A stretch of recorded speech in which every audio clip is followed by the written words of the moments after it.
BBC Sounds. Music, radio, podcasts.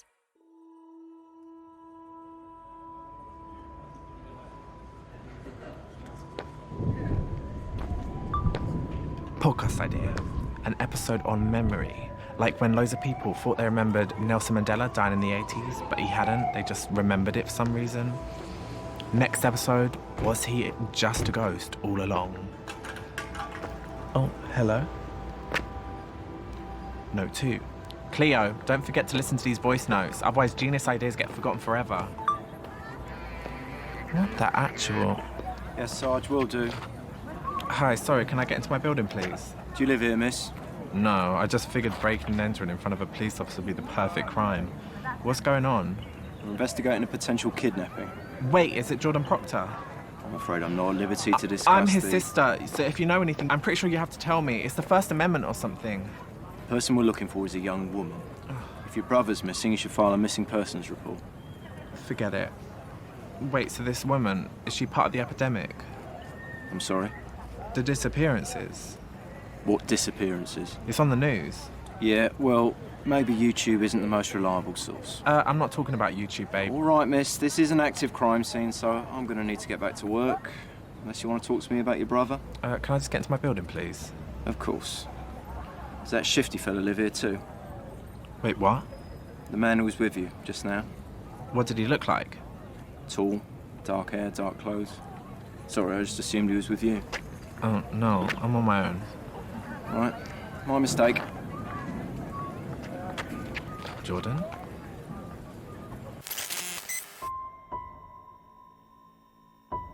Doctor Who Redacted, Episode 4, by Catherine Brinkworth.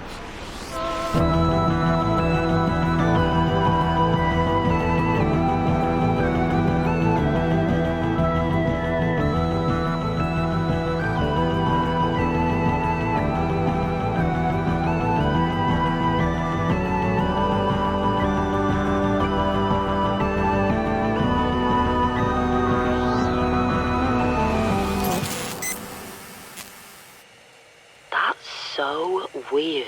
I know, right? I'm sure he'll be okay, babe. Yeah, I know. Hey, listen, I'll see you later for the podcast record, yeah?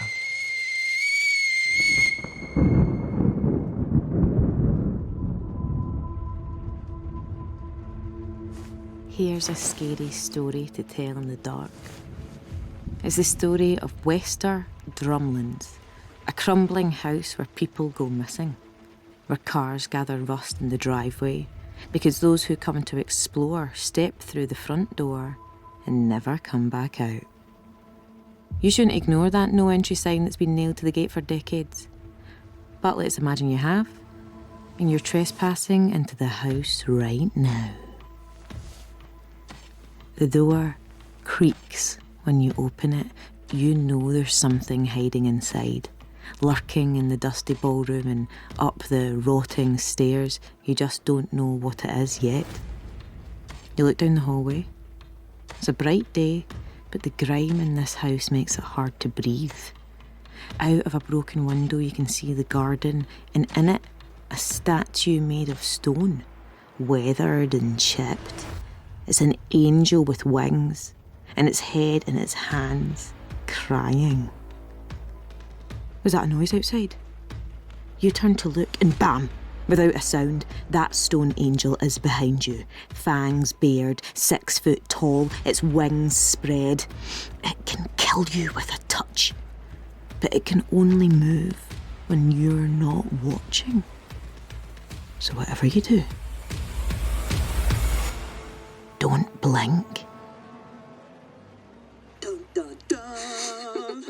What do you think? Babe, that was scarier than a mouse in your chicken bucket. Yeah, That was got good. goosebumps. That was so good. Well, that's my opener for the next episode. That story could literally only be more scary if it was true. Yeah, well, it just might be, Shauna. I think the stories about the weeping angels are connected to the blue box somehow. But wait, what about the weird amnesia thing and the missing people, babe? Well, that's just it. I think the weeping angels are linked to these disappearances. I've checked the news and there are 90 people officially missing now, mostly in London, a couple in Cardiff. It's weird actually because I thought it was 100 yesterday, so I don't know, maybe they turned up. dead or alive. Everyone's forgetting stuff. Hello, Cleo might not want to hear all this about missing people. Yeah, sorry, Cleo. No, I it's fine. He probably won a Next on the Beach again without telling And us. even in the worst case scenario, the weeping angels don't necessarily kill people. Oh, lovely. Abby, I do have some good news about the podcast. Alien fetus in a jar. Afraid not, but I have got an interview with Larry Nightingale. Larry Nightingale? Sounds like a crooner. I think my dad had him on vinyl, actually. Guys, he is the foremost blogger in Blue Box Phenomenon. Try to say that with 3 fish fingers in your mouth. He writes for the Into the Unknown blog, which you guys know because I mention it basically all the time. Oh, yeah, of course, yeah. He's written some of my favourite articles on there, including this whole one about how the angels link to other paranormal stuff. Anyway, we were emailing about 2 years ago and then he went quiet, but now he's back in touch. So, okay, in this story, stone angels Weeping don't angels kill people. Yeah, from what I've read, they make people disappear. It is a bit vague, but it could make sense. I mean, if the angels can make people disappear, what else could they take? Our texts, our emails, maybe our memories. Statues can't wipe memories. I mean, they can if they fall on your head. Abby, did you say you were meeting up with this guy, Barry? Yeah, Larry Nightingale. Why? Well, it's just he's a total stranger and there's weird stuff going on at the moment. No, honestly, it's okay. Larry is such a cool guy. He even reckons he's seen the angels. He says they're to blame for the disappearance of his wife and his sister. I'm sorry, Abby. What? His wife and sister are missing. So by a cool guy, you mean he's a murderer, Abs? Guys, Abby, come do on. not meet with this guy, please. Oh my god, wait. What if Larry's the Doctor and that's his alias, like the Zodiac Killer or Mr. Tumble? We already agreed tomorrow afternoon. Well, then cancel. Ghost him before he goes shoot, literally. I will never have this chance again. It took him 2 years to reply to my Wait, emails. guys, did you hear that? Quick. New theory. Larry Nightstalker is making people disappear, not stone angels. Okay, he's kind of one of my heroes, actually, so can we not... Why am I not surprised with your taste in men? What is that supposed to mean? But how can you be so naive? Naive, I am naive. One sec, guys, I think there's something outside. Shauna, I have made my decision, alright? Because it's midnight, and thanks to interruptions, I've only explained about 1/3 of my research notes, and I've not even got my mum into bed yet. Do you know how many hours I spend on this stuff? Because we are in danger and we Oi! need answers. Excuse me. Who's there? Hello? Cleo, Sorry, girls. I thought I heard someone outside. see what you've done, Shauna? You've spooked Cleo. Well, she should be spooked. There's a psycho on the loose. Guys, come on. I've got work tomorrow and I think it'd be better if we just slept on this and sorted it out once we're fresh, you know? Fine. We'll talk tomorrow. After the interview. Thanks, guys. Good talk.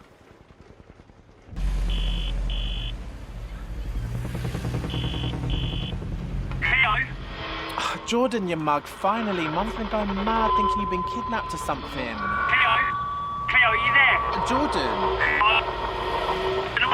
Jordan, can you hear me? It's gonna be okay. Tell me where you are and we'll come get What's you. going on? Jordan, can you hear me? Help, Cleo.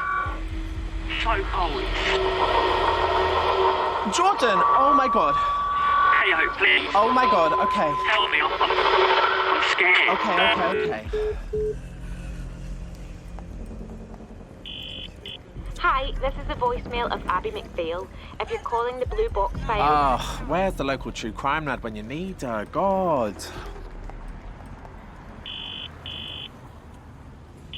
Cleo, Oh my god, I'm so glad you picked up. Abby's gone to meet that man What? on her own. Craig bailed on her. Can you believe that? Oh no. I know, right? No, Shauna, I got a message from Jordan. Awesome. I'm glad he's all right. No, Shauna, listen to me.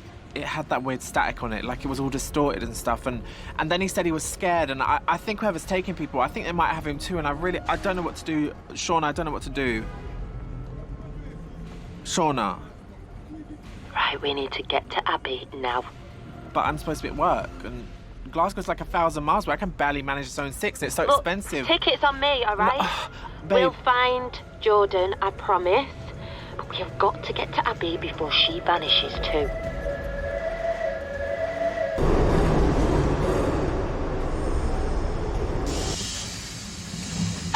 Babe, saved your seat. Are you all right? Yeah, of course, why wouldn't I be alright?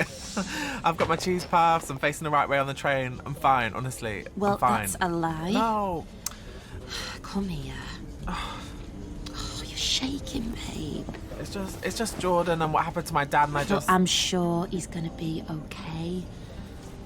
Now, we've got a good 5 hours to go and a jumbo bag of cheese puffs to get through.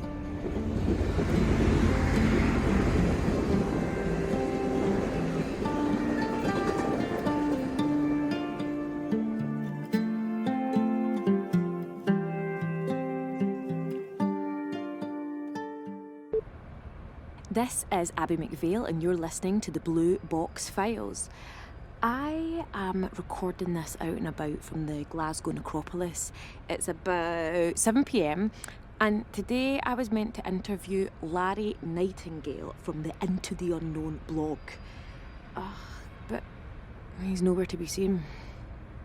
And I've been thinking a lot about the Weeping Angels. Well, it's only now that I'm here that I've realised. He suggested meeting in this giant graveyard. And there are quite a lot of statues here.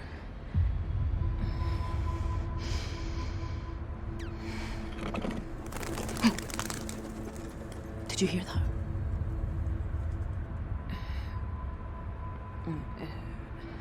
Let's see if I can record these noises.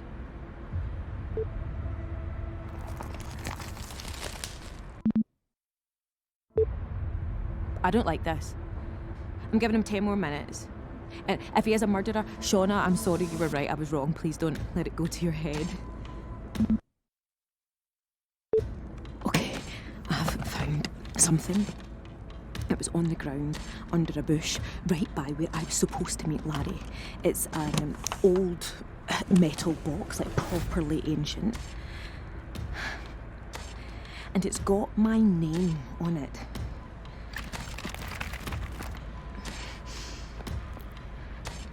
Someone coming.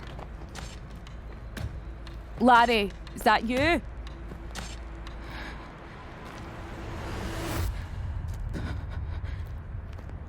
Oh my God. Shauna!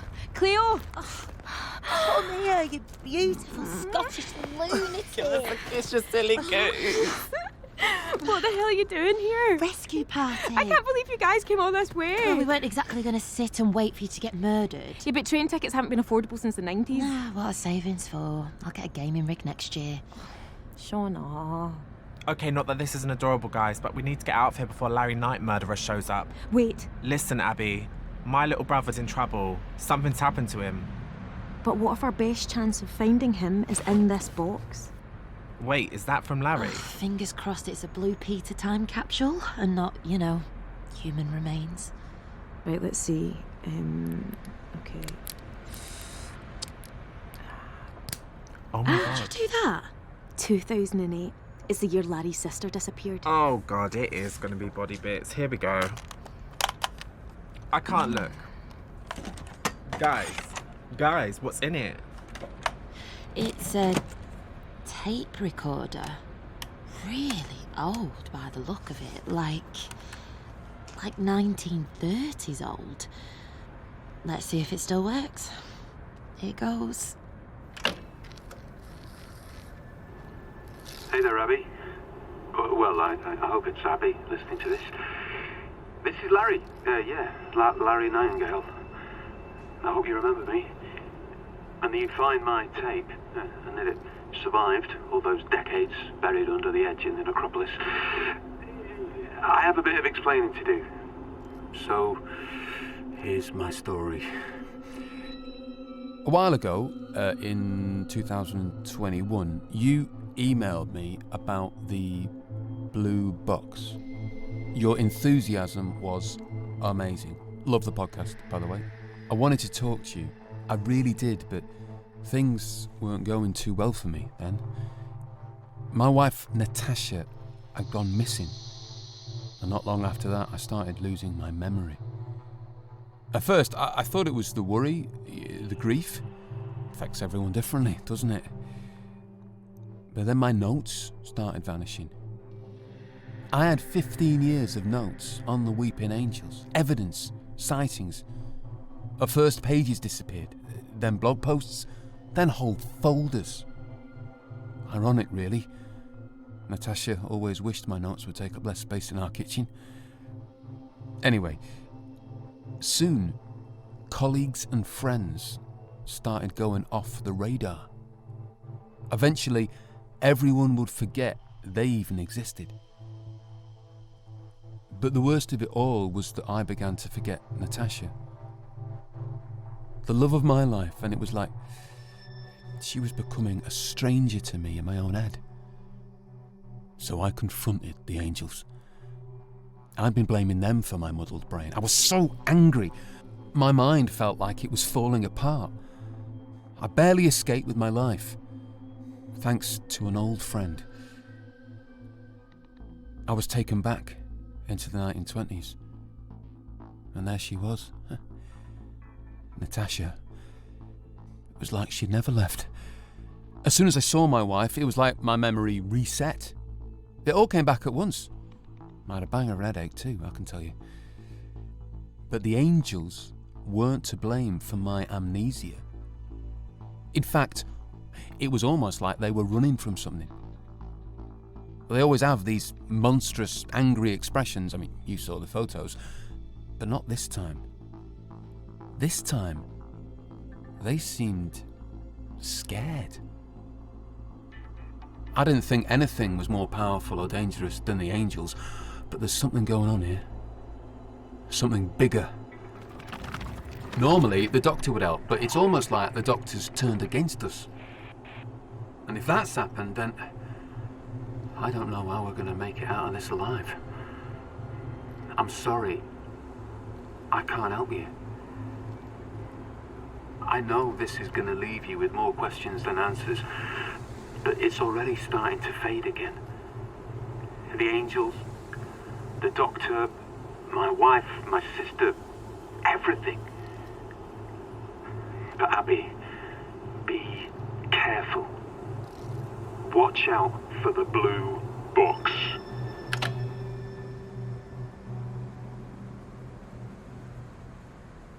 Can we go now? Wait, he mentioned the doctor. What doctor? The doctor you two can't remember. Guys, this is all great conspiracy theorising we could be doing at Abby's mum's house. 100% more biscuits, 100% less chance of murder. Wait, did you hear that? Well, considering the last 5 minutes of undiluted crazy, you're gonna have to be a bit more specific, babe. I mean, as if he's travelled in time. Sean, what more proof do you need? Look at this thing, it is ancient. Getting serious now, ladies. I think there's someone watching us. I don't like this. Nobody move! Oh my god! Abby! Oh my god! Abby! Get off! Oh my god! Stop! Get off! Help! Oh! Doctor! Help us!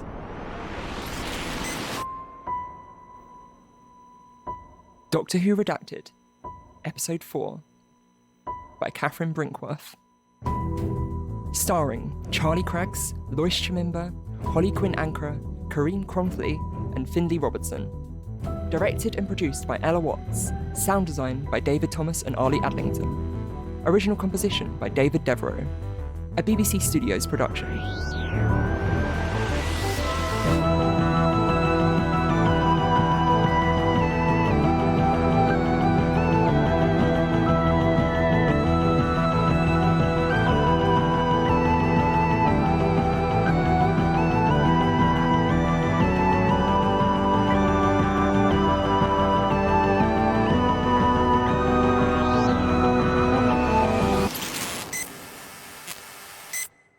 If you wanted to speak with the dead in 1960s America, there was one man who was ready to help. For more than a decade, Lamar Keane was at the top of his game, and then, quite suddenly, revealed his whole operation had been one big con. I have a good friend that called them grief vampires because they live off people's grief. You can be a victim of a scam at any age. I'm Vicky Baker. I'm taking a deep dive